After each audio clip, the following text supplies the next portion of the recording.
Hello everybody and welcome. In this video I will show you how to hard reset your headphones Bowers and Wilkins in the application. You have to start by opening the application. Now go to settings, then click on your headphones at the top, scroll down, and right here we have factory reset, so click here and click reset now. Then click done.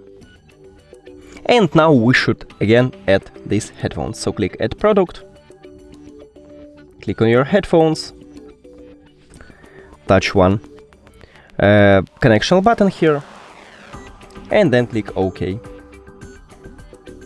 Choose your headphones, and then done. And we did it!